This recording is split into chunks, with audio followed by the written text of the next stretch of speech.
أعوذ بالله من الشيطان الرجيم. بسم الله الرحمن الرحيم.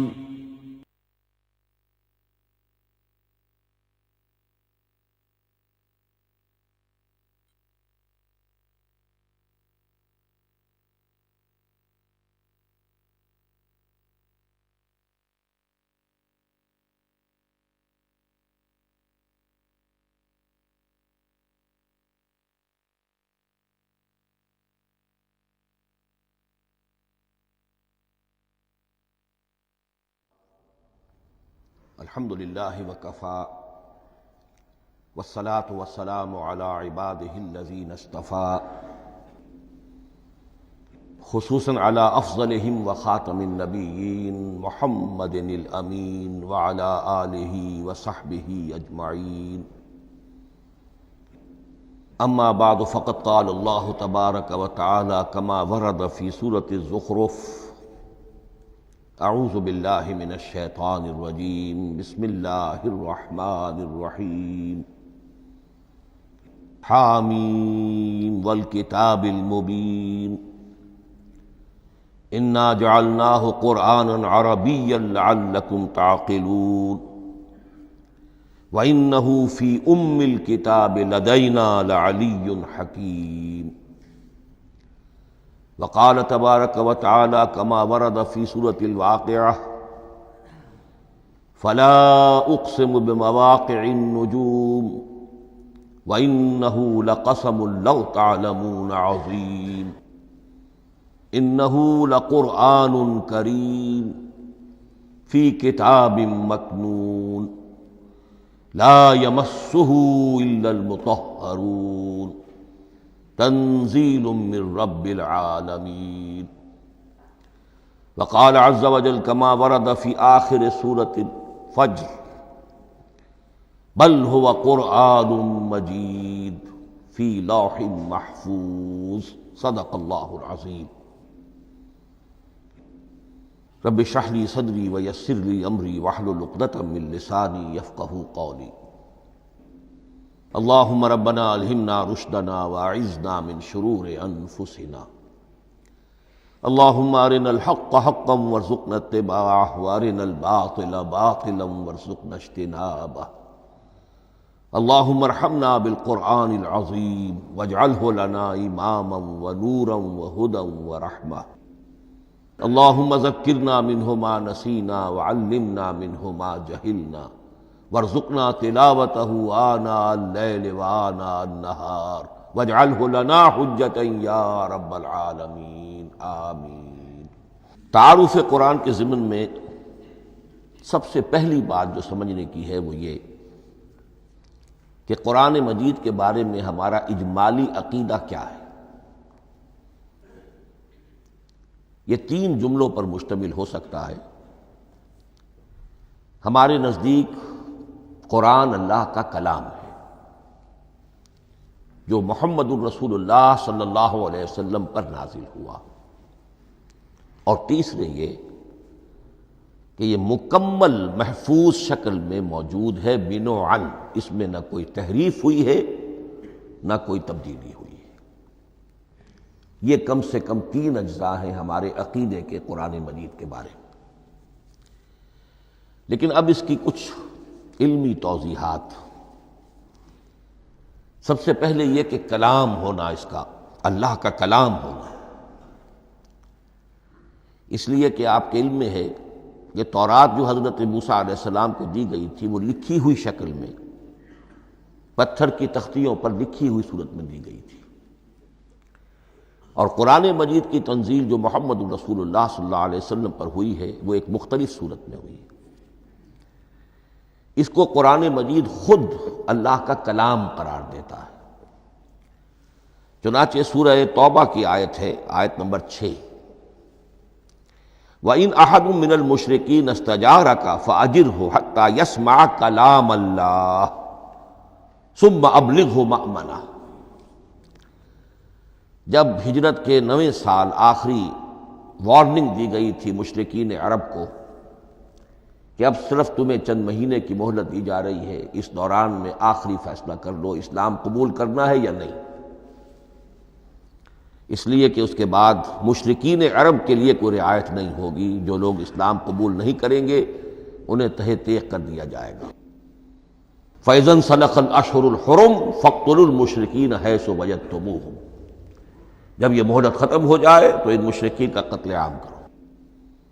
اس کی وضاحت پھر جب سورہ توبہ ہم پڑھیں گے تو اس وقت ہوگی، اس وقت یقیناً ذہن میں کچھ اشکالات آئیں گے، لیکن اس وقت اس ضمن میں تفصیلی بحث کا موقع نہیں۔ اب اس میں ایک استثناء رکھا گیا کہ ایک مشرک ہے، وہ چاہتا ہے کہ اتنا بڑا چیلنج جو ہمیں دے دیا گیا تو ہمیں موقع دیا جائے کہ ہم آئیں، آپ کے پاس بیٹھیں، کچھ دن رہیں، اللہ کا کلام سنیں، آپ کیا بات منوانا چاہتے ہیں، اس کے لیے کیا دلائل ہیں، اس کو اچھی طرح سمجھیں، اس کا ہمیں موقع ہونا چاہیے۔ اس کے لیے یہ آیت نازل ہوئی کہ وَإِنْ أَحَدٌ مِّنَ الْمُشْرِكِينَ اسْتَجَارَكَ، اے نبی اگر ان مشرکین میں سے کوئی شخص آپ سے پناہ طلب کرے فَأَجِرْهُ، اسے پناہ دیجئے، حَتَّى يَسْمَعَ كَلَامَ اللَّهِ، یہاں تک کہ وہ اللہ کا کلام سن لے، ثُمَّ أَبْلِغْهُ مَأْمَنًا، پھر یہ بھی نہیں کہ اسی وقت اسے کہا جائے کہ تم مانتے ہو یا نہیں مانتے، نہیں، پھر اسے اس کے امن کے مقام پر پہنچا دو۔ یہ جو آیت ہے اس میں لفظ کلیئر آ گیا کہ قرآن مجید اللہ کا کلام ہے، لیکن اب اسی تل کے اوٹ میں پہاڑ والا مسئلہ ہے، ٹپ آف آئس برگ، اس کے نیچے وہ کتنا بڑا تودہ ہوتا ہے۔ کلام جو ہے اللہ تعالیٰ کی صفت ہے، اور یہ بڑا مسئلہ گہرا ہے، اور علم کلام کا ایک بڑا پیچیدہ مسئلہ ہے کہ ذات باری تعالیٰ اور اس کی صفات کے مابین کیا ربط و تعلق ہے۔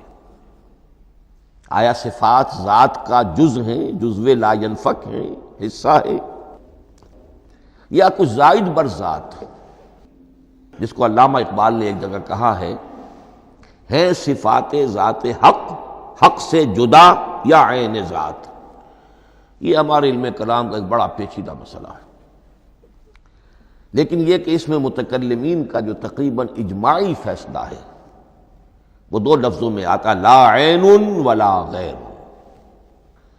اللہ کی صفات نہ تو اس کی ذات کا عین ہے نہ اس کی ذات سے غیر ہے، بہت پیچیدہ شکل ہے، اور یہ بھی اس وقت کا میرا موضوع نہیں ہے، میں صرف کسی اور موضوع کے لیے صرف حوالے دے رہا ہوں۔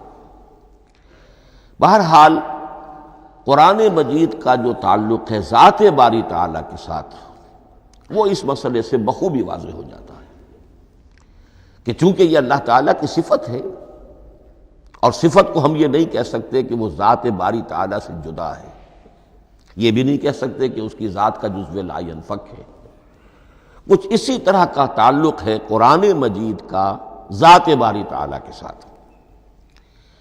لیکن یہ مسئلہ قرآن مجید میں خود بیان ہوا، اور سورہ حشر کی آیت میں تو یہ فرمایا گیا، اللہ تعالیٰ نے اپنے اس کلام کی عظمت کو یوں بیان کیا، وہ عظمت کما ہیا، جیسے کہ وہ فی الواقع ہے، اور جس کا کہ گویا کہ پورا ادراک ہمارے لیے اپنی بہت سی محدودیتوں کی وجہ سے ممکن نہیں ہے، لیکن ایک تمثیل کے پیرائے میں سمجھایا، لو انزلنا ھذا القرآن علی جبل لرأیتہ خاشعا متصدعا من خشیۃ اللہ وتلک الامثال نضربها للناس لعلهم یتفکرون۔ اگر ہم نے اس قرآن کو کسی پہاڑ پر اتار دیا ہوتا تو تم دیکھتے کہ وہ دب جاتا اور پھٹ جاتا اللہ کے خوف سے۔ اور یہ مثالیں ہیں جو ہم لوگوں کے لیے بیان کرتے ہیں تاکہ وہ غور کریں، تدبر کریں، سمجھیں۔ ما لا یدرک کلہ لا یترک کلہ، اگرچہ بتمام و کمال عظمت قرآن کا فہم ان کے لیے ممکن نہیں ہے، لیکن کسی درجے میں تو کچھ انعکاس اس کا ہو جائے، کچھ اندازہ ہو جائے، انسان اپنی ذہنی سطح کے اعتبار سے، اس کی مناسبت سے کسی درجے میں عظمت قرآن کا اندازہ کر لے، تو اللہ تعالیٰ کے ان الفاظ کو سامنے رکھے کہ لو انزلنا ھذا القرآن علی جبل لرأیتہ خاشعا متصدعا من خشیۃ اللہ۔ اب اس آیت کو سمجھنے کے لیے سورہ اعراف کی آیت نمبر 143 کو سمجھنا ہوگا، اسی اصول کے تحت کہ القرآن یفسر بعضہ بعضا، قرآن کا ایک حصہ دوسرے حصے کی تشریح کرتا ہے۔ وہاں یہ واقعہ بیان ہوا ہے کہ حضرت موسیٰ علیہ السلام کو جب اللہ تعالیٰ نے کوہ طور پر طلب فرمایا 30 راتوں کے لیے، جس میں بعد میں 10 کا اضافہ کر کے وہ ایک 40 رات کا ایک کورس بنا، دن رات، اس موقع پر جو مخاطبہ الہی، مکالمہ الہی سے مشرف ہوئے حضرت موسیٰ علیہ السلام، تو ان کی آتش شوق بھڑکی اور انہوں نے بڑی جرأت کر کے یہ درخواست کر دی، رب ارنی انظر الیک، پروردگار مجھے اپنا دیدار بھی عطا فرما، مجھے موقع عنایت فرما، میں تجھے دیکھ سکوں۔ یہ ان کی وہ آتش شوق کا مسئلہ ہے، لیکن جواب کیا ملا؟ لن ترانی، تو مجھے ہرگز نہیں دیکھ سکتے، ولیکن انظر الی الجبل فإن استقر مکانہ فسوف ترانی۔ لیکن ظاہر بات ہے کہ حضرت موسیٰ علیہ السلام کو بات سمجھانے کے لیے کچھ مشاہدہ بھی کرانا تھا۔ فرمایا تم مجھے نہیں دیکھ سکتے، البتہ اس سامنے کے پہاڑ پر نگاہ جماؤ، ہم اس پر اپنی ایک تجلی ڈالیں گے۔ یہ اگلی الفاظ کے اندر وضاحت ہے، میں یہاں پہلے سے بیان کر رہا ہوں سمجھانے کے لیے۔ اگر وہ پہاڑ ہماری اس تجلی کو، تجلی کسے کہتے ہیں؟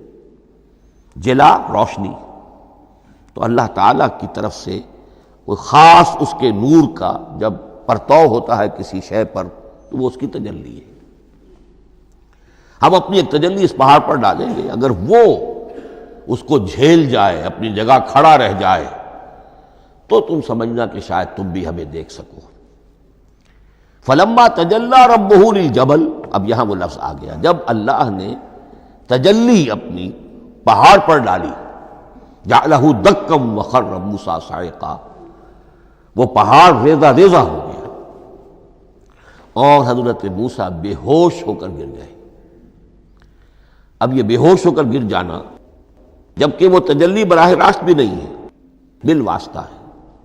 مشاہدہ جو کر رہے حضرت موسیٰ وہ بالواسطہ ہے، تجلی پہاڑ پر ہے، لیکن یہ کہ اس کا بھی بالواسطہ اس کا جو ہوا ہے، اس کی جو تاثیر ہوئی حضرت موسیٰ علیہ السلام پر کہ وہ اس کی تاب نہ لا سکے اور بے ہوش ہو کر گر گئے۔ یہاں سے یہ بات سمجھ میں آتی ہے کہ یہ تجلی یہ ذات باری تعالیٰ تھی جس نے کوہ طور کو جلا کر بھسم کر دیا یا ٹکڑے ٹکڑے کر دیا، ریزہ ریزہ کر دیا۔ اب ذات الہی کے ساتھ جو تعلق ہے کلام الہی کا، اور یہ صفت جو لا عین ولا غیر کے درجے میں ہے ذات کے ساتھ، تو وہی تاثیر اس کلام الہی کی بھی ہے۔ لو انزلنا هذا القرآن على جبل لرأيته خاشعا متصدعا من خشية الله وتلك الامثال نضربها للناس لعلهم يتفكرون۔ اس حقیقت کو اس دور میں میں اپنے مطالعے کی محدودیت کا اعتراف کرتے ہوئے عرض کر رہا ہوں کہ میرے نزدیک جس قدر پرشکوہ انداز میں علامہ اقبال نے بیان کیا ہے اسی کیفیت کو، وہ شاید اس کی کوئی مثال نہ مل سکے۔ فاش گویم آنچ در دل مزمرست، یہ کتابیں نیست چیزیں دیگر است، میں صاف ہی کہہ دیتا ہوں جو میرے دل میں چھپی ہوئی بات ہے۔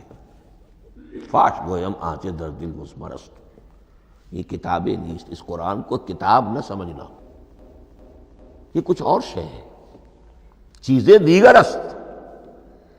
اب وہ چیزیں دیگر کیا ہے؟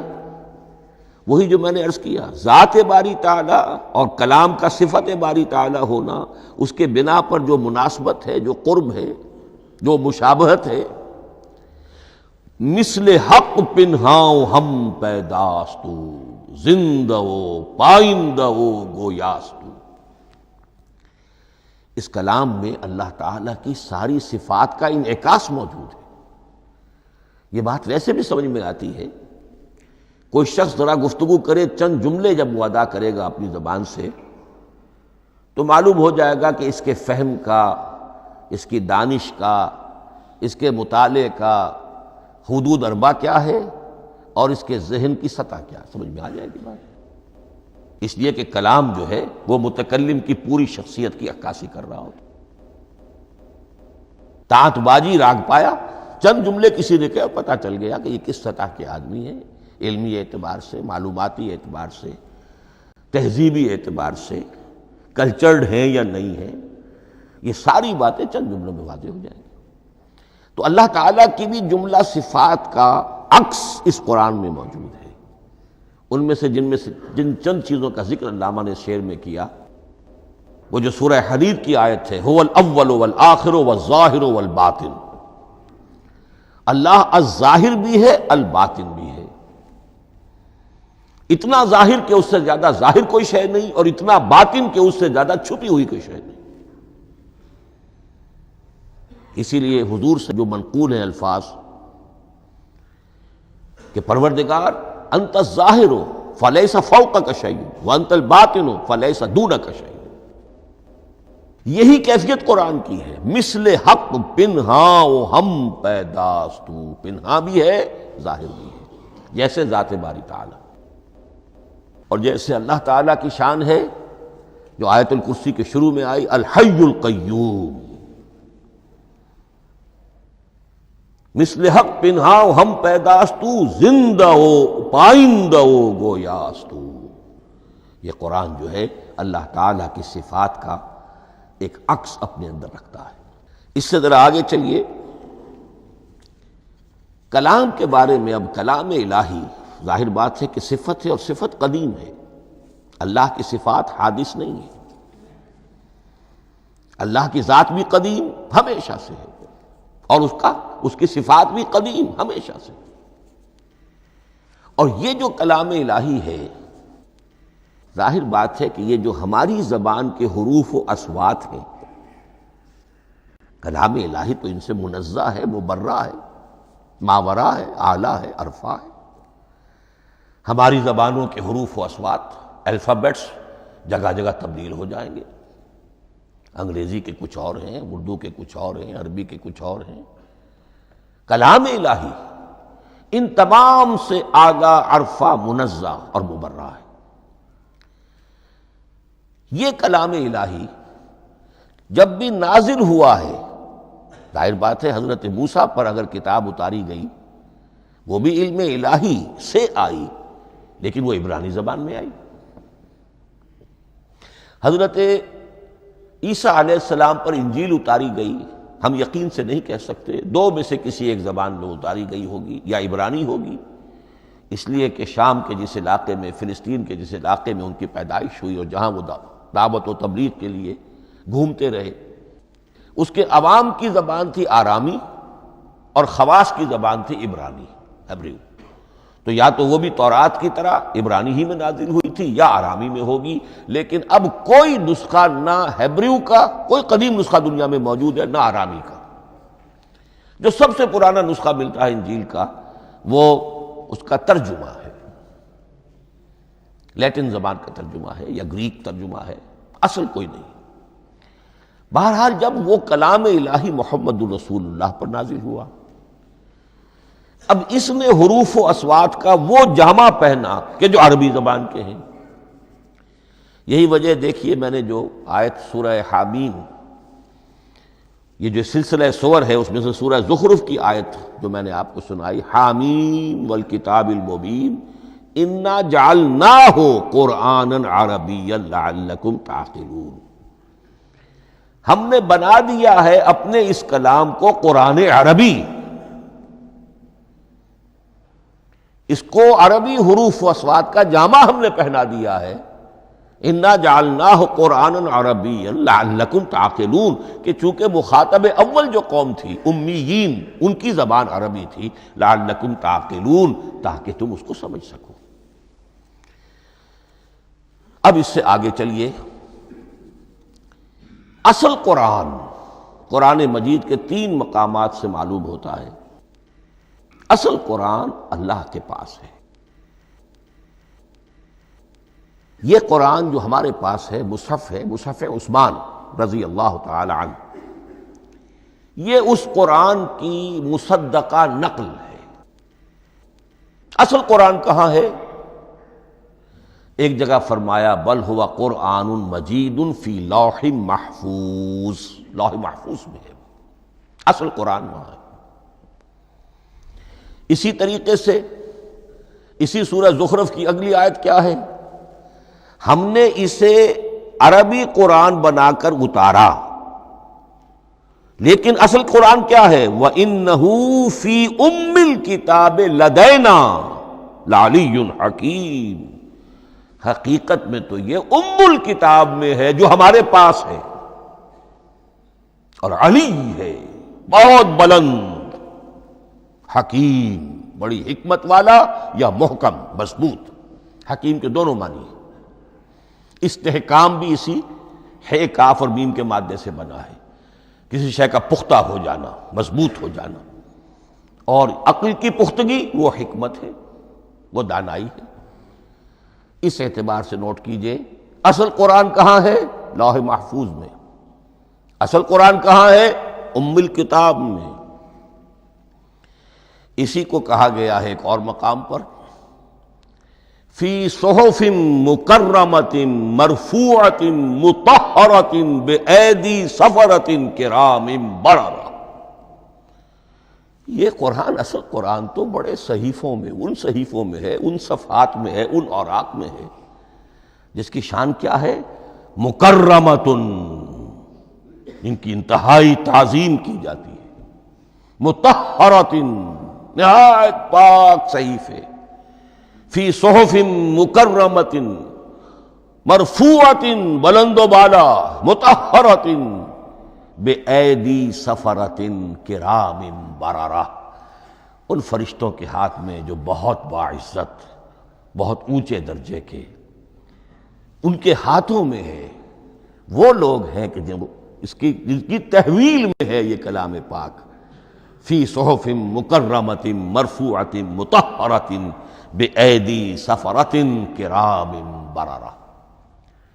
اب اسی کو بیان کیا ہے سورہ واقعہ میں، فلا اقسم بمواقع النجوم، تو نہیں، میں قسم کھاتا ہوں ستاروں کے ڈوبنے کی جگہ کی۔ وَإِنَّهُ لَوْ تَعْلَمُونَ لَقَسَمٌ عَظِيمٌ، وَإِنَّهُ لَقَسَمٌ لَوْ تَعْلَمُونَ عَظِيمٌ، اور اگر تم جان سکتے تو یہ بہت بڑی قسم ہے جو ہم نے کھائی ہے، بہت بڑی گواہی ہے جو ہم نے پیش کی ہے۔ اب تدریجاً اس کا انکشاف ہو رہا ہے۔ یا آج جو تصور ہے بلیک ہولز کا، اس سے کچھ اندازہ ہوتا ہے یہ ستارے کہاں ڈوب جاتے ہیں، بڑے بڑے ستارے نسیم منسیہ ہو جاتے ہیں، ستارے نہیں، پوری گیلیکسیز اس میں گم ہو جاتے ہیں، وہ مقبرے ہیں بڑی بڑی گیلیکسیز کے۔ فلا اقسم بمواقع النجوم وانه لقسم لو تعلمون عظیم انه لقرآن کریم، یہ قرآن ہے بہت باعزت، فی کتاب مکنون، اور یہ اس کتاب میں جو چھپی ہوئی ہے۔ یہ لؤلؤ مکنون کا لفظ آتا ہے قرآن مجید میں، جیسے موتی ہوتے ہیں انہیں چھپا کر رکھا جاتا ہے ڈبیوں میں، مخملی ڈبیوں کے اندر موتیوں کو، اسی طریقے سے فی کتاب مکنون، لا یمسہ الا المطہرون، وہ صحیفے بھی بہت مطہرہ تھے اور ان کو چھو نہیں سکتے مگر وہی جو انتہائی پاک ہیں، ملائکہ مقربین، جن کے قریب سے بھی ہو کر معصیت یا گناہ کا کوئی تصور تک نہیں گزر سکتا، وہ ہیں جو اس کو چھوتے ہیں، ان کے ہاتھوں میں ہے، ان کی تحویل میں ہے۔ یہ ہے وہ چیزیں کہ جس سے اندازہ ہوا کہ اصل قرآن کہاں ہے۔ یہ جو ہمارے پاس ہے در حقیقت یہ نقل مطابق اصل ہے، مصدقہ نقل ہے۔ اب اس میں آپ سے عرض کر دوں کہ ایک بہت خوبصورت بات ہمیں جو ملتی ہے، تورات میں جو استثناء، جو صفر استثناء ہے، ڈیوٹرانومی، اس کے 18ویں باب میں 18ویں اور 19ویں آیات جو ہیں اس میں ذکر موجود ہے، میں ان کے لیے انہی کے بھائیوں میں سے تیری مانند ایک نبی برپا کروں گا۔ اللہ تعالیٰ کلام فرما رہے ہیں یہاں حضرت موسیٰ علیہ السلام سے، آج بھی موجود ہے، اولڈ ٹیسٹمنٹ، ڈیوٹرانومی، یا کتاب استثناء سفر استثناء اس کا 18واں باب، اس کی 18ویں اور 19ویں آیات، جب چاہیں جا کر دیکھ لیں۔ میں ان کے لیے ان کے بھائیوں ہی میں سے تیری مانند ایک رسول اٹھاؤں گا، میں ان کے لیے انہی کے بھائیوں میں سے تیری مانند ایک نبی برپا کروں گا اور اپنا کلام اس کے منہ میں ڈالوں گا، اور جو کچھ میں اس سے کہوں گا وہی وہ ان سے کہے گا۔ یہ ہے جو پیشین گوئی ہے محمد الرسول اللہ صلی اللہ علیہ وسلم کی۔ اور یہاں وہ فرق واضح کر دیا گیا، اے موسیٰ تم سے تو یا تو ہم نے کلام کیا ہے یا تمہیں جو کتاب دی ہے وہ لکھی ہوئی دی ہے، لیکن جو نبی تیری ہی مانند میں برپا کروں گا۔ اب اس میں بھی نوٹ کرنے کی بات ہے کہ حضرت موسیٰ کے مشابہ نبی اکرم صلی اللہ علیہ وسلم کے سوا کوئی نبی نہیں۔ صاحب کتاب وہ بھی تھے، صاحب کتاب محمد بھی ہے، صاحب امت وہ بھی تھے، اور صاحب امت محمد رسول اللہ ہے تیری مانند۔ صاحب شریعت، حضرت عیسیٰ صاحب شریعت نہیں تھے، شریعت موسوی ہی کو نافذ کرنے کے لیے آئے تھے۔ ان کی حیثیت دین موسوی کے مجدد کی تھی، ویسے نبی تھے، اللہ کے فضل و کرم سے نبی تھے، اس میں کوئی شک نہیں، رسول تھے، لیکن یہ کہ ان کے کام کی نوعیت کیا تھی، اس لیے کہ کوئی نئی شریعت لے کر نہیں آئے۔ اب بھی انجیل میں الفاظ موجود ہیں، don't think I have come to destroy law, یہ موزائک لا جسے یہ کہتے ہیں، شریعت موسوی، وہ تم پر نافذ رہے گی، تم اس کی پابندی کرو گے، چونکہ صاحب شریعت رسول یا موسیٰ یا محمد صلی اللہ علیہ وسلم علیہ الصلوۃ والسلام۔ تو میں ان کے بھائیوں میں سے، اب بھائی کون ہوں گے؟ ظاہر بات ہے بنی اسرائیل، ان کے کزنز کون ہیں؟ بنی اسماعیل۔ بنی اسرائیلی تو جو بھی نبی ہے وہ انہی میں سے ہے، ان کے بھائیوں میں سے، تو بھائی تو ہوگا، ان کا کزن ہوگا، اب وہ کون ہے؟ بنی اسماعیل۔ تو ان کے بھائیوں میں سے گویا کہ غیر اسرائیلی جو ان کے قریب ترین قرابت دار ہوں گے وہ بنو اسماعیل ہیں۔ تیرے مانند صاحب شریعت نبی میں برپا کروں گا، لیکن اس پر جو میرا کلام اترے گا وہ کس شکل میں اترے گا؟ میں اپنا کلام اس کے منہ میں ڈالوں گا، اور پھر وہ جو کچھ کہے گا وہ وہی کہے گا جو میں نے کہا ہے۔ اب اس کے حوالے سے ایک بہت اہم بات سمجھ لیجئے، اور قرآن مجید کے دو اہم مقامات کی وضاحت اس سے ہو جائے گی۔ یہ کلام اللہ، قرآن مجید میں اس کو قول جبرائیل بھی کہا گیا ہے۔ کلام اللہ حضرت جبرائیل کے ذریعے سے جب ادا ہوا ہے تو قول جبرائیل ہے، اور پھر جب وہ محمد الرسول اللہ کی زبانی ادا ہوا تو قول رسول ہے، قول محمد ہے صلی اللہ علیہ وسلم۔ یہ قول اللہ بھی ہے، قول جبرائیل بھی ہے، اور قول محمد بھی ہے بیک وقت۔ یہ بات دیکھیے سورۃ تکویر، اذا الشمس کورت، انہ لقول رسول کریم ذی قوت عند ذی العرش مکین مطاع ثم امین وما صاحبکم بمجنون۔ یہ یہاں پر حضرت جبرائیل کا ذکر ہو رہا ہے۔ وما ہوا بقول شیطان الرجیم، محمد تک اس قرآن کو لانے والا تو وہ بلند پائے کا فرشتہ ہے، یہ کوئی شیطان رجیم نہیں ہے۔ اس لیے کہ مکے والوں نے کہہ دیا تھا ہو سکتا ہے کوئی بدروح آئی ہو محمد پر، اور اس بدروح نے کوئی الٹی سیدھی بات سکھا دی ہو، نہیں۔ انہ لقول رسول کریم، یہاں رسول کریم کون ہے؟ حضرت جبرائیل۔ انہ لقول رسول کریم ذی قوت عند ذی العرش مکین، بڑی قوت والا اور جس کا بڑا اونچا مقام اور مرتبہ ہے عرش والے کے قریب۔ ذی قوت عند ذی العرش مکین مطاع ثم امین، وہ فرشتوں کے مطاع ہیں، فرشتے ان کی اطاعت کرتے ہیں، فرشتوں کے سردار ہیں، اور پھر ساتھ ہی پورے امین ہیں، جبرائیل امین، یہ ہم لفظ استعمال کرتے ہیں۔ اور اس کے بعد آگے جا کے فرمایا وما ہوا بقول شیطان الرجیم، یہ کسی شیطان رجیم کا قول نہیں ہے۔ اب یہاں اس سورہ تکویر میں قرآن کو قول جبرائیل قرار دیا گیا، لیکن سورۃ الحاقہ میں چلیے، اس کے آخر میں آتا ہے انہ لقول رسول کریم وما ہوا بقول شاعر قلیلا ما تؤمنون ولا بقول کاہن قلیلا ما تذکرون تنزیل من رب العالمین۔ یہاں اب رسول کریم سے مراد محمد الرسول اللہ صلی اللہ علیہ وسلم۔ یہ کسی شاعر کا قول نہیں ہے، کسی کاہن کا قول نہیں ہے، یعنی جس کے زبانی یہ قرآن لوگوں کے سامنے آ رہا ہے۔ جبرائیل کا قول ہو کر تو محمد پر نازل ہوا صلی اللہ علیہ وسلم، لیکن اب لوگوں کے سامنے وہ قول محمد بن کر آ رہا ہے۔ انہ لقول رسول کریم وما ہوا بقول شاعر قلیلا ما تؤمنون ولا بقول کاہن قلیلا ما تذکرون تنزیل من رب العالمین۔ تو قرآن مجید کلام اللہ ہے، پھر وہ قول جبرائیل بنا جب جبرائیل نے آ کر محمد کو سنایا، اور پھر وہ قول محمد بنا جب محمد کی زبان مبارک سے لوگوں نے اسے سنا، اہل عرب نے سنا، اور پھر وہ بات پھیلتی چلی گئی۔ اب آخری بحث اس موضوع پر جو ہے وہ یہ ہے، کلام الہی کی 3 صورتیں ہیں جو قرآن مجید میں سورہ شورى کی آیت نمبر 51 میں بیان ہوئی ہے۔ وَمَا كَانَ لِبَشَرٍ أَن يُكَلِّمَهُ اللَّهُ، کسی بشر، کسی انسان کی یہ حیثیت نہیں ہے، مقام نہیں ہے کہ اللہ اس سے کلام کرے۔ یہ نہیں کہا کہ اللہ کے لیے ممکن نہیں ہے، نہیں، اللہ کے لیے تو ہر شے ممکن ہے، لیکن کسی بشر کا یہ مقام نہیں ہے کہ اللہ اس سے کلام کرے۔ مخلوق ہے، بشر ہے۔ ما کان لبشر ان یکلمہ اللہ الا اب 3 شکلیں آئیں، الا وحیا او من وراء حجاب او یرسل رسولا فیوحی باذنہ ما یشاء انہ علی حکیم۔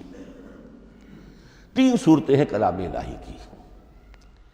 یا تو براہ راست اللہ وحی کرتا ہے بغیر کسی فرشتے کی درمیان میں ذریعہ بنائے ہوئے، اسی کا نام الہام ہے، اسی کا نام تحدیث ہے۔ یہ غیر نبی کے ساتھ بھی ہوتا ہے۔ حضور نے فرمایا ہر نبی کی امت میں محدث ہوتے تھے جن سے اللہ کلام کرتا تھا، اور میری امت کا محدث عمر ہے رضی اللہ تعالی عنہ۔ محدث، محدث نہیں، محدث کے معنی ہے علم حدیث کا ماہر۔ امام بخاری محدث ہیں، امام مسلم محدث ہیں۔ محدث تحدیث سے مفعول بنا، جس سے بات کی جاتی ہے، محدث۔ اللہ بات کرتا ہے، اللہ دل میں ڈال دیتا ہے، القاء ہو جاتا ہے، الہام ہو جاتا ہے، کوئی فرشتہ درمیان میں نہیں، براہ راست۔ دوسری شکل کلام کی کیا ہے؟ او من وراء حجاب، یہ ہمارے علم کی حد تک صرف حضرت موسیٰ علیہ السلام کی شان ہے، استثنائی شان۔ وَكَلَّمَ اللَّهُ مُوسَىٰ تَكْلِيمًا، اور موسیٰ کے ساتھ تو اللہ نے کلام فرمایا جیسے کہ کلام کیا جاتا ہے۔ فرق کیا تھا؟ من وراء حجاب، پردہ تھا، دیکھ نہیں سکتے تھے۔ تبھی تو ان کی وہ آتش شوق بھڑکی تھی۔ کیا قیامت ہے کہ چلمن سے لگے بیٹھے ہیں، صاف چھپتے بھی نہیں، سامنے آتے بھی نہیں، کلام بھی فرما رہے ہیں، لیکن یہ کہ بات مجھے دیدار عطا کرنے کے لیے تیار نہیں۔ رب ارنی انظر الیک۔ لیکن یہ جو کلام ہے ہمارے علم کی حد تک براہ راست اس دنیا میں حضور سے ہوا ہے معراج کی شب، لیکن وہ 7ویں آسمان پر ہوا۔ اس دنیا میں ہمارے علم کی حد تک یہ کلام براہ راست من ورائے حجاب صرف حضرت موسیٰ علیہ السلام کی استثنائی شان ہے۔ اور تیسرا ہے او یرسل رسولا فیوحی باذنہ ما یشاء، یا تیسری صورت یہ کہ اللہ کسی پیغامبر کو بھیجتا ہے جو وحی کرتا ہے جو اللہ چاہتا ہے۔ یہ تیسری شکل ہے وحی کی۔ قرآن مجید اس تیسری شکل میں نازل ہوا ہے محمد الرسول اللہ صلی اللہ علیہ وسلم پر۔ حضور کو جو الہام ہو جاتے تھے، جو حضور کو القاء ہو جاتا تھا، جو آپ کے دل میں براہ راست اللہ کی طرف سے وحی آتی تھی، وہ قرآن میں شامل نہیں ہے۔ اگرچہ حضور کے خواب بھی سچے تھے، وہ بھی اللہ کی طرف سے ہوتے تھے، شیطان کی آمیزش نہیں ہو سکتی تھی، لیکن یہ بھی قرآن میں شامل نہیں ہے۔ قرآن میں شامل ہے تیسری قسم کی وحی، او یرسل رسولا، پھر ہم بھیجتے ہیں ایک پیغامبر کو فرشتوں میں سے، اللہ یستفی من الملائکۃ رسلا ومن الناس، اللہ چن لیتا ہے فرشتوں میں سے بھی اپنا پیغامبر اور انسانوں میں سے بھی۔ تو فرشتے کے ذریعے سے ایک فرشتہ جو اللہ سے لیتا ہے اور انسان رسول انسان تک پہنچا دیتا ہے۔ اب وہ رسول انسان، رسول بشر جو ہے وہ اپنے ہم نوع ہم جنس لوگوں کو پہنچاتا ہے۔ تو اللہ یستفی من الملائکۃ رسلا ومن الناس، یہاں وہی بات فرمائی، او یرسل رسولا فیوحی باذنہ ما یشاء، پھر وہ وحی کرتا ہے اللہ کے حکم سے جو اللہ چاہتا ہے۔ یہ کلام الہی کی یہ تیسری شکل ہے جو محمد الرسول اللہ صلی اللہ علیہ وسلم پر نازل ہوا، اور وہ ہے قرآن حکیم۔ اب ایک اور بحث جو علمی ہے وہ یہ ہے کہ حضور پر جو اس کا نزول ہوا اس کی کیفیات کیا تھی۔ دو الفاظ استعمال ہوتے ہیں، انزال بھی اور تنزیل بھی۔ ان دونوں میں فرق کیا ہے اس کو نوٹ کر لینا چاہیے۔ لغوی اعتبار سے جان لینا چاہیے، نزل ینزل کسی کا خود اترنا، نازل ہونا، اترنا۔ انزل ینزل دفعتاً اتار دینا، کسی اور نے کسی شے کو دفعتاً نیچے اتار دیا۔ یہی مفہوم نزلہ کے ساتھ بے لگ جائے تو آ جاتا ہے، با کے ساتھ نزلہ بہی، یہ اتارنے کے مفہوم میں آئے گا۔ لفظی ترجمہ یہ بھی کر سکتے وہ اترا اس شے کے ساتھ۔ نزل بہ الروح الامین، اس کو لے کر نازل ہوا خود روح الامین فرشتہ علی قلبک، اے محمد صلی اللہ علیہ وسلم آپ کے قلب مبارک پر۔ تو نزل بے اور انزال اس کے معنی ایک ہی ہے، لیکن اگلا لفظ ہے تنزیل، نزل ینزل تنزیلا، اس کے معنی ہے رفتہ رفتہ، تدریجاً، نجمن نجمن، تھوڑا تھوڑا کر کے، وقفے وقفے سے اتارنا۔ جیسے عربی میں اعلام کہیں گے کسی کو کچھ بتا دینا، باخبر کر دینا، مطلع کر دینا، بھائی مطلع کر دیا میں نے، اب تم جانو تمہارا کام، یہ اعلام کہلائے گا۔ تعلیم کسے کہتے ہیں؟ سکھانا، درجہ بدرجہ، دیکھنا اس کی استعداد کیا ہے، آج یہ کیا بات سمجھ سکتا ہے، میں اتنے ہی درجے تک سمجھاؤں، اب کل میں اسے مزید سمجھاؤں گا، پرسوں مزید سمجھاؤں گا۔ یہ درجہ بدرجہ کسی شے کو سمجھانا، یہ تعلیم ہے۔ تو انزل ینزل انزالا، یہ ہے اتار دینا دفعتاً، اور نزل ینزل تنزیلا، یہ ہے تدریجاً اتارنا۔ اب قرآن مجید کے لیے یہ دونوں الفاظ مستعمل ہیں، لیلۃ القدر اور لیلۃ المبارکہ۔ اب یہ دو بھی نوٹ کر لیجئے، قرآن مجید میں چونکہ اہم مضامین کم سے کم دو جگہ پر ضرور آتے ہیں۔ انا انزلناہ فی لیلۃ القدر، یہاں انزلنا ہے، نزلنا نہیں ہے، انزلنا ہے، ہم نے اتارا اس کو لیلۃ القدر میں۔ اور باقی صورت تو آپ کو یاد ہوگی، وما ادراک ما لیلۃ القدر، لیلۃ القدر خیر من الف شہر، تنزل الملائکۃ والروح فیہا باذن ربہم من کل امر، سلام ہی حتی مطلع الفجر۔ لیکن یہ اہم مضمون قرآن مجید میں دوسری جگہ بھی ہے، سورہ دخان کے شروع میں فرمایا حامیم والکتاب المبین انا انزلناہ فی لیلۃ مبارکۃ انا کنا منذرین فیہا یفرق کل امر حکیم امرا من عندنا انا کنا مرسلین رحمتا من ربک انہ هو السمیع العلیم۔ یہ لیلۃ المبارکہ ہے، ایک ہی ہے، لیلۃ القدر اور لیلۃ المبارکہ، ان دونوں کے لیے وہی انزلنا کا لفظ آیا۔ لیکن یہ کہ سابقہ کتابوں کے اعتبار سے قرآن مجید کا فرق واضح کیا گیا ہے۔ مثلا سورہ نساء کی آیت نمبر 136 بہت نمایاں ہے، بہت نمایاں ہے۔ وہاں فرمایا گیا یا ایھا الذین آمنوا آمنوا باللہ ورسولہ والکتاب الذی نزل علی رسولہ والکتاب الذی انزل من قبل۔ اے ایمان کے دعوے دارو، حقیقتاً ایمان لاؤ، ایسے ایمان لاؤ جیسے ایمان لانے کا حق ہے، اللہ پر بھی اور اس کے رسول پر بھی، اور اس کتاب پر بھی جو اللہ نے اپنے رسول پر نازل فرمائی، اور اس کتاب پر بھی جو اللہ نے پہلے نازل فرمائی۔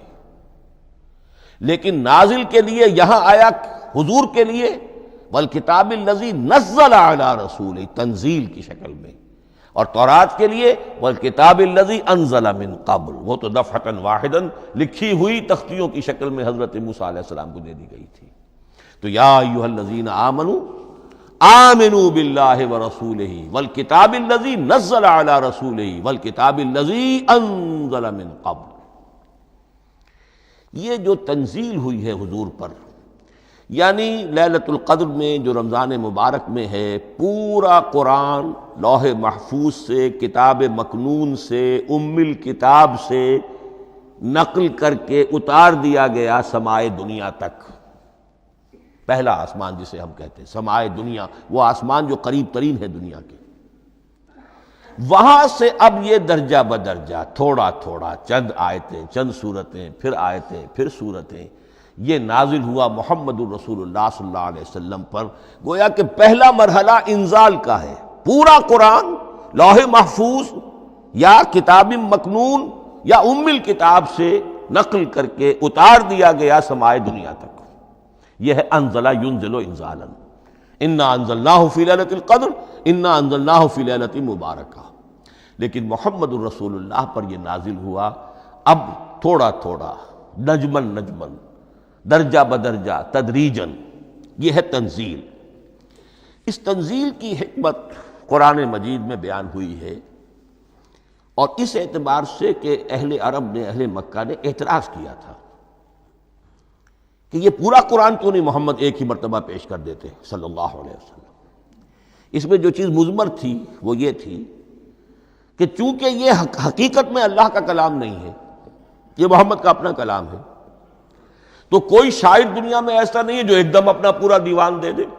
وہ تو ساری عمر میں تھوڑا تھوڑا، آج غزل کہی، کل قصیدہ کہا، پرسوں کچھ اور کہا، پھر وہ جمع ہوتا ہے تو وہ دیوان بنتا ہے۔ اسی طریقے سے تو یہ کر رہے ہیں۔ اگر یہ اللہ کا کلام ہوتا تو بیک وقت آ جاتا۔ یہ تو ذرا محنت کرتے ہیں، کچھ اس کے اندر اس کو اپنی محنت سے کوشش کر کے کچھ موضوع کرتے ہیں، کلمات، الفاظ، اور اس طریقے سے رفتہ رفتہ لے کر آ رہے ہیں۔ اس لیے ان کا اعتراض نقل ہوا ہے یہ وقال الذین کفروا لولا نزل علیہ القرآن جملۃ واحدۃ، انہوں نے کیوں نہیں اترا یہ قرآن پورا کا پورا ایک ہی بار؟ یہ اعتراض تھا۔ اس اعتراض کے جو جوابات دیے گئے ہیں وہ نوٹ کیجئے کہ لوگوں کے حق میں یہ مفید ہے، یہ پورے قرآن کا تحمل ایک وقت میں کر نہیں سکتے۔ یہ پورا قرآن تو ایک ہی مرتبہ اگر پہاڑ پر بھی اتار دیا جاتا تو وہ پھٹ جاتا، دب جاتا۔ وَقُرْآنًا فَرَقْنَاهُ لِتَقْرَأَهُ عَلَى النَّاسِ عَلَى مُكْثٍ وَنَزَّلْنَاهُ تَنزِيلًا، سورہ بنی اسرائیل آیت 106۔ یہ وہ قرآن ہے جس نے ہم نے جس کو ٹکڑے ٹکڑے کر کے، فرق نہ ہو، فرق توڑ دینا، تھوڑا تھوڑا کر کے ہم نے کر دیا، لِتَقْرَأَهُ عَلَى النَّاسِ عَلَى مُكْثٍ، تاکہ آپ اسے پڑھ کر سنائے لوگوں کو وقفے وقفے سے، تاکہ وہ سہار سکیں، سنبھال سکیں، برداشت کر سکیں۔ وَنَزَّلْنَاهُ تَنزِيلًا، اسی وجہ سے ہم نے اسے نازل کیا ہے بطرز تنزیل، بطرز انزال نہیں، بطرز تنزیل۔ وَقُرْآنًا فَرَقْنَاهُ لِتَقْرَأَهُ عَلَى النَّاسِ عَلَى مُكْثٍ وَنَزَّلْنَاهُ تَنزِيلًا۔ ایک حکمت تو ہو گئی عوام کے لیے، ایک حکمت خود رسول کے لیے صلی اللہ علیہ وسلم۔ كَذَلِكَ لِنُثَبِّتَ بِهِ فُؤَادَكَ وَرَتَّلْنَاهُ تَرْتِيلًا۔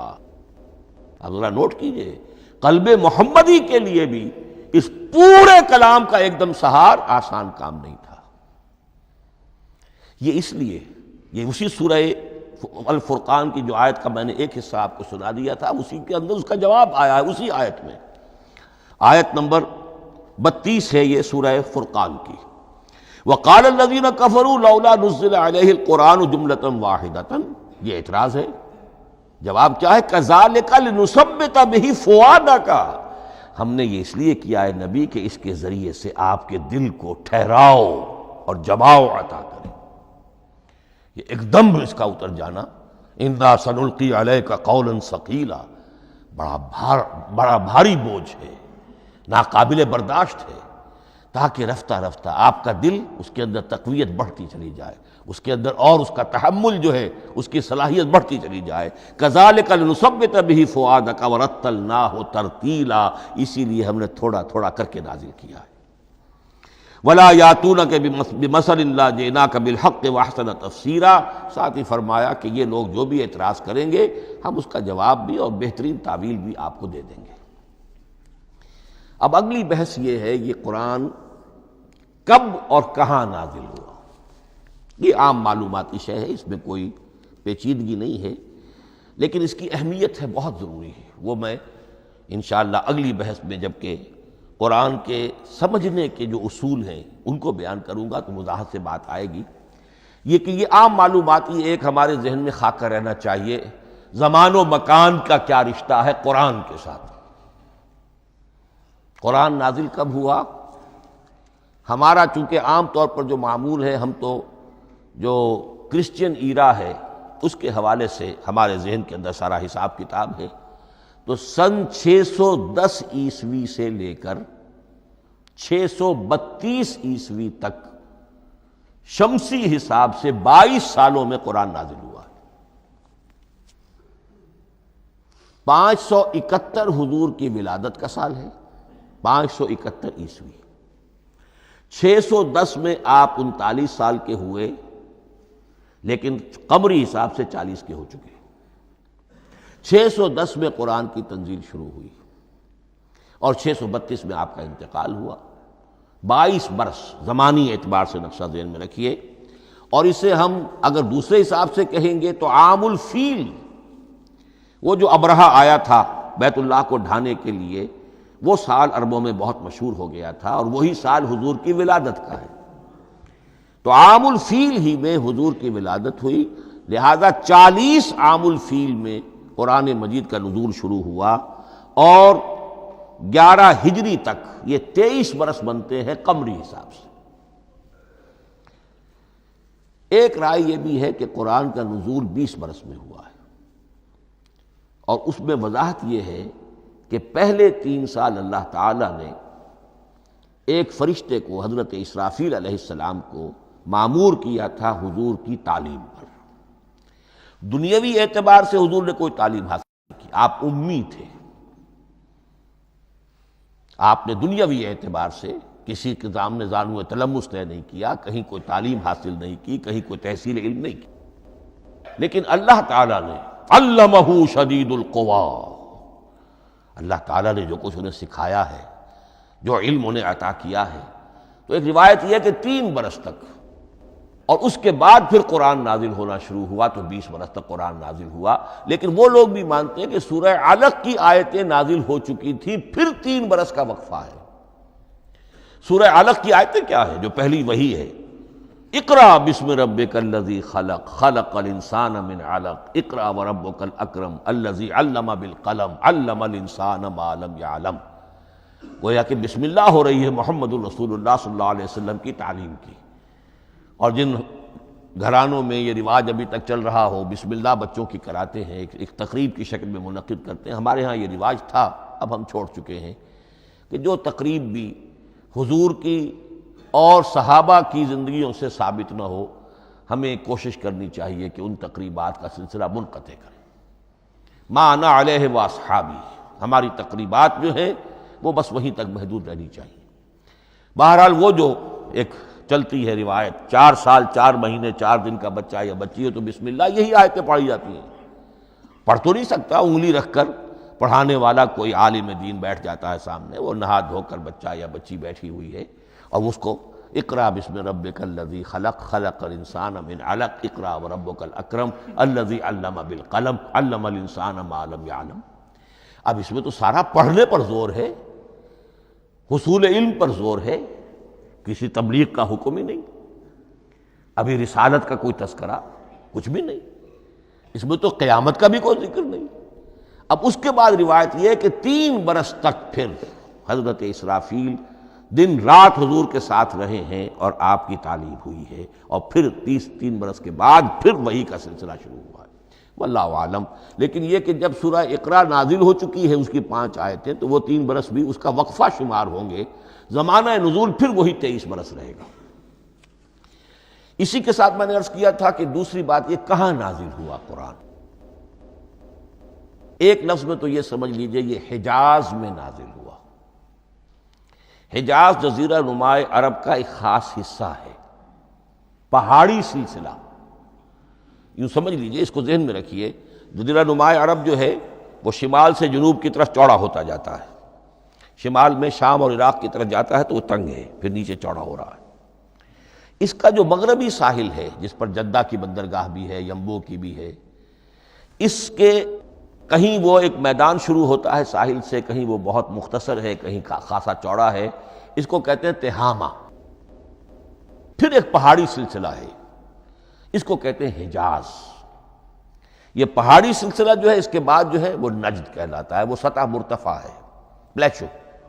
تو یہ تین حصے ہیں جزیرہ نماء عرب کے جغرافیائی اعتبار سے، اور حجاز کہتے بھی ہیں پردے کو، حاجزن، پردہ جو دو چیزوں کے درمیان حائل ہو جائے۔ تو یوں سمجھیے کہ یہ فلیٹ ہے نجد کا، اور یہ فلیٹ ہے میدان، یہ ہے تہامہ کا، اور درمیان میں یہ پہاڑی سلسلہ کھڑا ہوا ہے، تو یہ گویا کہ ان دونوں کو جدا کر رہا، یہ حجاز ہے۔ اس حجاز ہی کا شہر مکہ ہے، اس حجاز ہی کا شہر مدینہ ہے، اس حجاز ہی کا شہر طائف ہے، اس حجاز ہی کی آخری ٹپ سمجھ لیجئے تبوک ہے۔ تو حضور صلی اللہ علیہ وسلم کی پوری زندگی آغاز وحی کے بعد سے لے کر وہ اسی علاقے کے اندر، پہلے آپ مکے میں تھے، قرآن مجید کی جو صورتیں اس دور میں نازل ہوئیں یا آیتیں نازل وہ مکیات کہلاتی ہیں۔ پھر آپ نے ہجرت کی، اور ہجرت کر کے جب آپ جا رہے تھے اس دوران میں بھی کچھ قرآن نازل ہوا اثناء ہجرت میں۔ پھر آپ مدینے تشریف فرما ہوئے، اب وہ ہم کہتے ہیں مدنی قرآن، لیکن مدنی قرآن سارا مدینے میں نازل نہیں ہوا۔ آپ کبھی جا رہے کسی مہم پر، کسی جنگ کے لیے، غزوہ بدر کے لیے آ گئے ہیں، تو وہاں جو آیات نازل ہو رہی ہیں وہ مدینے میں تو نہیں ہو رہی۔ براڈ تقسیم تو یہی ہے، مکی مدنی۔ ہجرت سے قبل جو کچھ نازل ہوا وہ مکی، ہجرت کے بعد جو کچھ نازل ہوا وہ مدنی۔ لیکن صرف مدنی کہنا صحیح نہیں ہے، اثناء سفر تبوک، اتنا طویل سفر ہے آپ کا، اس کے دوران آتے جاتے قرآن نازل ہوتا رہا۔ لیکن یہ بات نوٹ کر لیجئے کہ پورا قرآن حجاز ہی میں نازل ہوا ہے، یہ تمام شہر، یہ تمام علاقہ حجاز کہلاتا ہے۔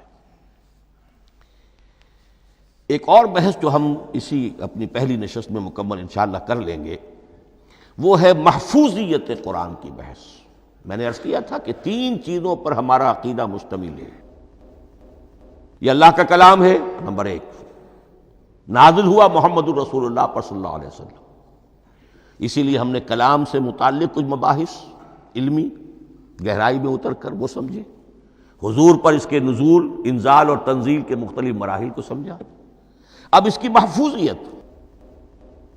محفوظیت کے اعتبار سے واقعہ یہ ہے کہ واحد کتاب ہے پوری دنیا میں، واحد کتاب جس کے بارے میں دشمن بھی تسلیم کرتے ہیں، چاہے وہ اسے اللہ کا کلام نہ مانے، لیکن یہ مانتے ہیں کہ بعین ہی وہ شے جو محمد نے اپنی امت کو دی تھی آج بھی امت کے پاس صحیح موجود ہے۔ ظاہر بات ہے اگر تو اسے اللہ کا کلام مانے، وہی مانے، تب تو مسلمان ہی ہو گئے۔ وہ تو یہی کہتے ہیں کہ بہرحال محمد نے چاہے خود لکھا، تصنیف کیا، جو بھی کچھ کیا، اس کو چھوڑ دیجئے، لیکن جو شے محمد نے اپنی امت کو دی تھی صلی اللہ علیہ وسلم، بعین ہی وہ شے موجود ہے۔ تو یہ محفوظیت قرآن کی جو ہے، جبکہ کوئی اور دنیا کی کتاب اس کی مدعی ہی نہیں۔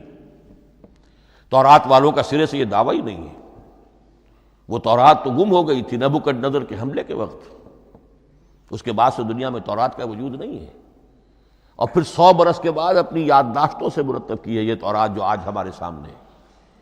انجیل کا جیسا کہ میں عرض کر چکا ہوں، کوئی نسخہ جو ہے نہ عبرانی کا موجود ہے نہ آرامی زبان کا ہے، دنیا کی کوئی کتاب نہیں جو دعویٰ کر سکتی ہو۔ یہ قرآن جو شروع ہوتا ہے ذالک الکتاب لا ریب فیہ، یہ دعویٰ دنیا کی کسی اور کتاب نے خود کیا بھی نہیں۔ اس کی بھی جس قدر پرشکوہ الفاظ میں علامہ اقبال نے اس کی ترجمانی کی ہے، انہی کا حصہ ہے۔ حرف اورا ریب نئے، تبدیل نئے، آیاش شرمندہ تاویل نئے۔ اس قرآن کے کسی حرف میں کوئی تحریف ہو جانا نہیں، امکان ہی نہیں، قطعی طور پر کسی لفظ کا بدل دیا جانا نہیں، حرف اورا ریب نئے، تبدیل نئے۔ اس میں کسی کا شک پر مبنی ہونا نہیں، آیش شرمندہ تعویل نئے، اس کی آیت کوئی بھی ایسی نہیں جسے تروڑا مروڑا جا سکے، یہ اپنی حفاظت خود کرتی ہے۔ لا یاتیہ الباطل من بین یدیہ ولا من خلفہ، حامیم السجدہ کی آیت نمبر 42، اس پر باطل حملہ آور ہو ہی نہیں سکتا۔ انا نحن نزلنا الذکر وانا لہ لحافظون، ہم ہی نے یہ الذکر نازل کیا ہے اور ہم ہی اس کی حفاظت کرنے والے ہیں۔ جہاں تک پہلے ٹکڑے کا تعلق ہے اس آیت مبارکہ کا، اس میں تو تورات بھی آئے گی۔ تورات کس نے نازل کی؟ اللہ نے نازل کی۔ انجیل کس نے نازل کی؟ اللہ نے نازل کی۔ انا انزلنا التوراۃ فیہا ھدی ونور، یہ سورہ مائدہ میں الفاظ ہیں۔ انجیل کے بارے میں بھی ہم نے انجیل عطا کی عیسیٰ کو، فیہ ھدی ونور، لیکن یہ کہ انا نحن نزلنا الذکر، اس کو اس قدر تاکید کے ساتھ کہہ کر وَإِنَّا لَهُ لَحَافِظُونَ، اور ہم ہی اس کے محافظ ہیں۔ لیکن اس موضوع پر اہم ترین مقام جو ہے قرآن مجید کا، وہ سورہ قیامہ کی یہ آیات ہے، لا تحرک بہ لسانک لتعجل بہ۔ جب قرآن نازل ہوتا تھا حضور جلدی جلدی زبان کو حرکت دیتے تھے، یاد کر لیں، مبادا کہیں بھول جاؤ، مبادا کوئی لفظ جو ہے تبدیل ہو جائے۔ یہ مشقت جو آپ جھیل رہے تھے، اس سے اللہ نے روک دیا از راہ شفقت اور محبت۔